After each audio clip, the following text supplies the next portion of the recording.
اعوذ باللہ من الشیطان الرجیم بسم اللہ الرحمن الرحیم۔ اللہ تبارک و تعالیٰ کے نام سے شروع جو بڑا مہربان اور نہایت رحم کرنے والا ہے۔ ایک ایسی قوم جس پر اللہ تبارک و تعالیٰ نے اپنا دردناک عذاب نازل فرمایا اور اس قوم کے تمام لوگوں کو بندر بنا دیا۔ اس قوم کے لوگ کون سا ایسا گناہ کرتے تھے جس کی وجہ سے اللہ تبارک و تعالیٰ نے ان پر دردناک عذاب نازل فرمایا، اور یہ لوگ بندر بننے کے بعد کتنی دیر زندہ رہے،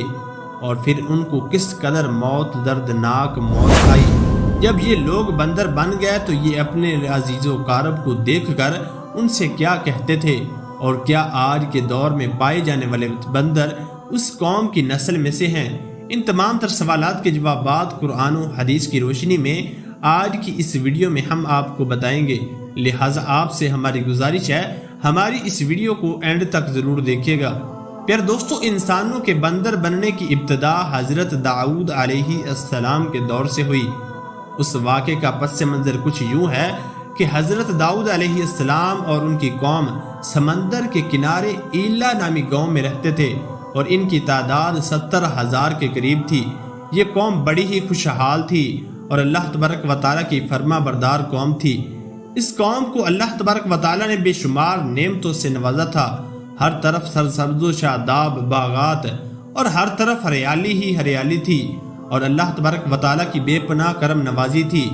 یہ لوگ اپنی اس درد زندگی میں بہت ہی خوش تھے۔ حضرت داؤد علیہ السلام کی قوم جو کہ سمندر کے کنارے رہتی تھی، تو اللہ تبارک و تعالیٰ کا ان پر یہ خاص کرم تھا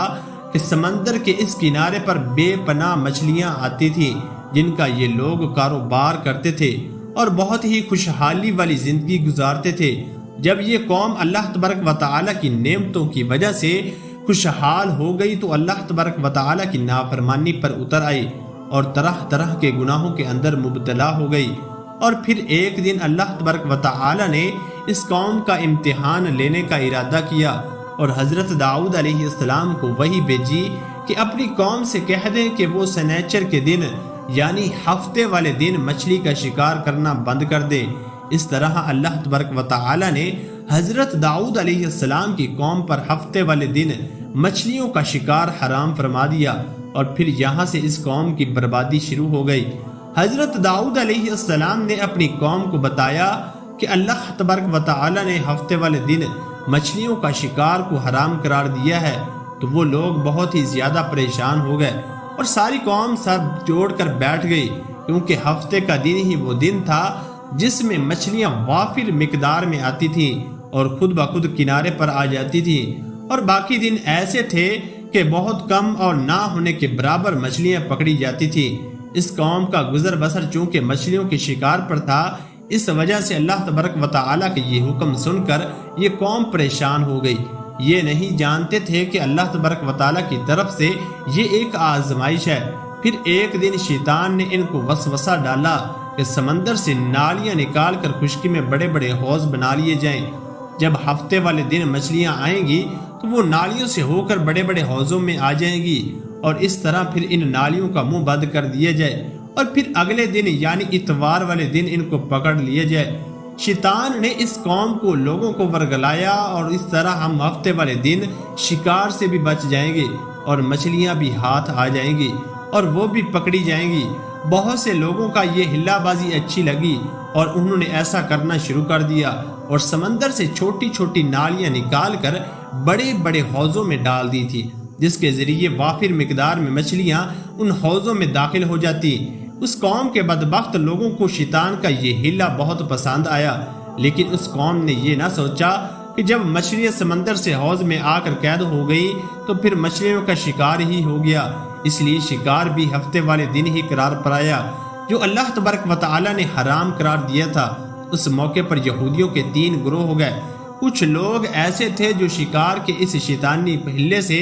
منع کرتے تھے اور ناراض ہو کر بیزار رہے، اور کچھ لوگ اس کام کو دل سے برا جان کر خاموش رہے، لیکن انہوں نے شکار نہ کیا اور دوسروں کو منع بھی نہ کرتے تھے، بلکہ یہ لوگ منع کرنے والوں سے یہ کہتے کہ تم لوگ ایسی قوم کو نصیحت کرتے ہو جنہیں اللہ تبارک و تعالیٰ عنقریب ہلاک کرنے والا ہے، اور ان پر اپنا دردناک عذاب نازل فرمانے والا ہے۔ اور اس قوم کے کچھ لوگ ایسے تھے جو سرکش اور نافرمان لوگ تھے، جنہوں نے اللہ تبارک و تعالیٰ کے حکم کی اعلانیہ مخالفت کی تھی اور شیطان کے ہیلے بازی کو مان کر ہفتے والے دن شکار کرنے لگے۔ یہ لوگ اللہ تبارک و تعالیٰ کے حکم کے کھلا مخالفت کرتے اور ہفتے والے دن مچھلیوں کا شکار کر کے ان کو کھایا کرتے اور بیچا کرتے تھے۔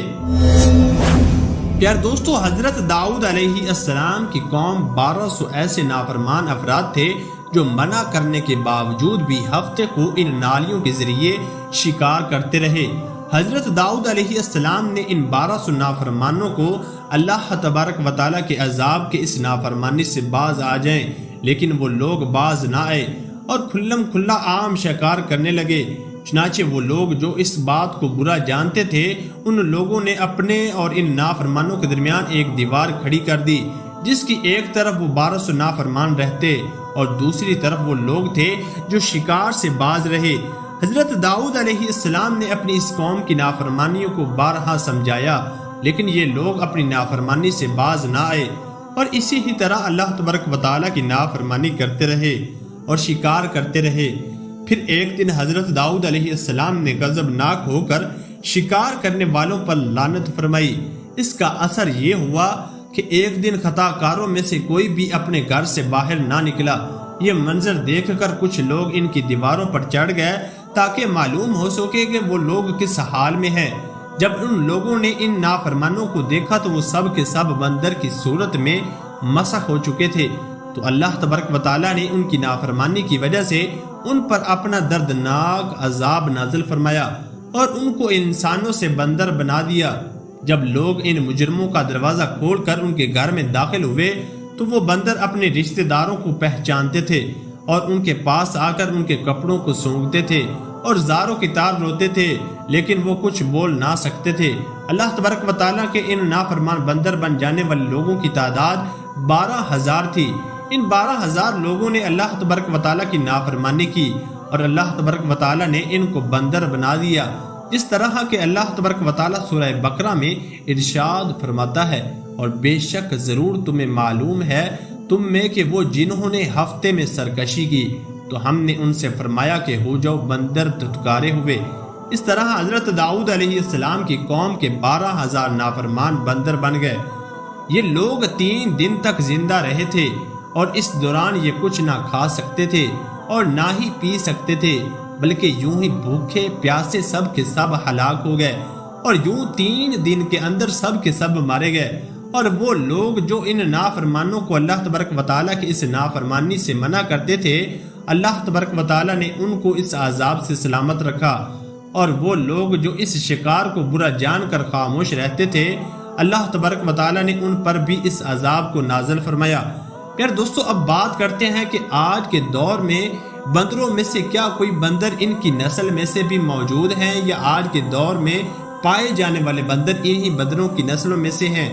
اس کے متعلق روایات میں آتا ہے، حضرت عبداللہ ابن مسعود رضی اللہ تعالی عنہ سے روایت ہے کہ حضور پاک صلی اللہ علیہ وآلہ وسلم سے کسی نے سوال کیا کہ آج کے بندر کیا حضرت داؤد علیہ السلام کی قوم سے ہیں؟ تو حضور نبی کریم صلی اللہ علیہ وآلہ وسلم نے ارشاد فرمایا کہ اللہ تبارک و تعالیٰ جس قوم پر عذاب بھیجتا ہے یا ان کی شکلوں کو مسخ کرتا ہے تو یہ عذاب انہی پر ہوتا ہے جن پر وہ عذاب نازل ہوا، اور اس کے بعد اللہ تبارک و تعالیٰ ان لوگوں کو ہلاک کر دیتا ہے اور ان کی آگے نسل نہیں بڑھتی۔ اس لیے یہ بات غلط ہے کہ کچھ لوگ یہ سوچتے ہیں کہ آج کے بندر بھی حضرت داؤد علیہ السلام کی قوم کے بندر بنے والوں کی نسل میں موجود ہیں۔